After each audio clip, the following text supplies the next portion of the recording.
passing attack last week and things. Just, I guess, where do you think this receiving core is at right now as far as everybody contributing the way they have? You know, going into the season, I thought I thought we had a pretty good group of receivers, and I still do think that. Looking back at it, it's all about developing that depth.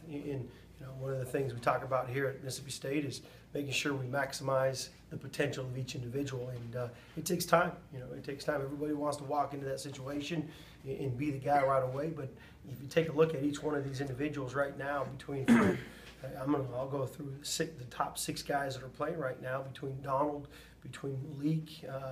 Those 2 guys were new additions that obviously came in spring and have developed, had a spring to develop. And you take a look at even Bear and Fred and Joe. Those guys have been around the program now. This is year 3 for them, year 4 for a couple of them, year 5 for Joe. So it's about developing and maximizing the potential of each individual. But we're on pace right now where we need to be. We got to continue to keep working.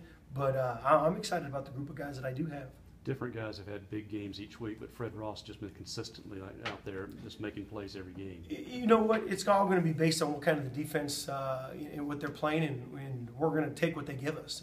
If it's sometimes depending on what formation we're in, if the defense is playing a 1 high or 2 high set, it may depend. It might be the outside guy that's having a big day, and if they're playing a 2 high shell, hard corners, it's probably going to be the inside guys that have a big day. So each one of them understand that.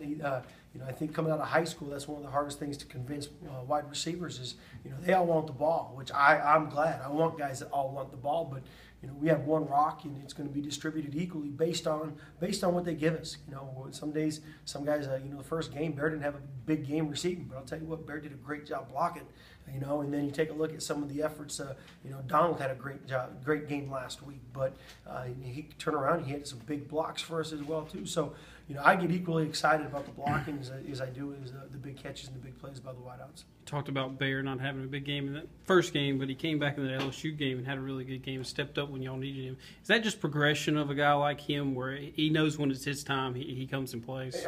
You've got to be prepared. No matter what, every snap you're out there, you got to be prepared to make the play. But again, it all goes back to, we've had this conversation since I've been in coaching college football with Coach Mullen, and met with many parents on it at the time and freshman players and understanding that it's all, again, like I said, it all goes back to what is the defense going to give us and what are we going to be able to take from the defense based on those formations. We're going to move guys around. We're going to try to get guys the ball, but at the same time, there's going to be things that are designed based on what they're giving us. So I think the maturity level is where what you're talking about is, there's like sometimes if I want the ball, but it might not be coming to me right now, but I still got to work. In a great game, you may have 15 catches in a great game, in a great one.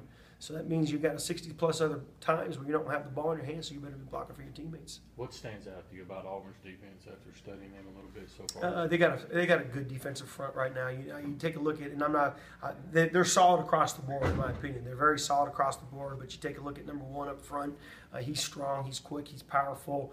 He plays well with his hands. They can move him around, but he's a strong inside guy. Then you take a look at Casanova inside, number 8 and 17 on the perimeter. Or those 2 guys inside are strong, big kids that can run. You look at the back end. The back end, you got one corner that started 30-plus games at Michigan before he transferred.